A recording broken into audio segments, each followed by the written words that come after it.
गरुड़ पुराण के प्रेत कल्प के अध्याय 17 में मृत्यु के बाद होने वाली यम यातनाओं और पापियों को मिलने वाली कठोर सजा का वर्णन है। इस अध्याय में बताया गया है कि पापी व्यक्ति की आत्मा को यमलोक के रास्ते में किन किन कष्टों को सहना पड़ता है।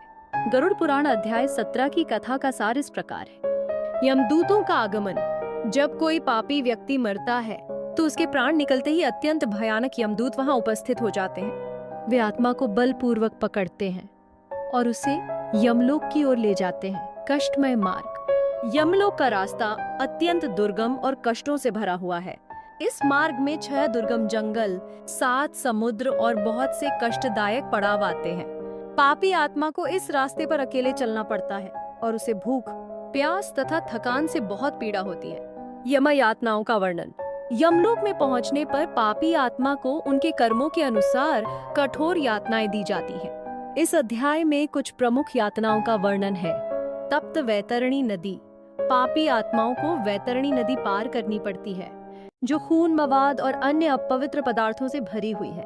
यह नदी अत्यंत गर्म होती है, जिससे आत्मा को बहुत कष्ट होता है। पापियों को दंड।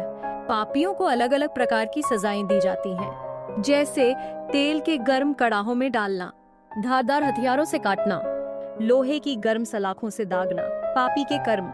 इस अध्याय में उन पापों का भी उल्लेख है जिनके कारण आत्मा को ये यातनाएं मिलती हैं। इसमें पराई स्त्री पर कुदृष्टि डालना, बेईमानी करना, माता पिता का अनादर करना और जीव जंतुओं की हत्या करना जैसे पाप शामिल हैं। मोक्ष का मार्ग। अंत में इस अध्याय में यह भी बताया गया है कि यम यातनाओं से बचने का एकमात्र मार्ग भगवान विष्णु की भक्ति और सत्कर्म है। जो व्यक्ति भगवत भक्ति में लीन रहता है उसे यमदूतों का भय नहीं होता और उसे मोक्ष प्राप्त होता है।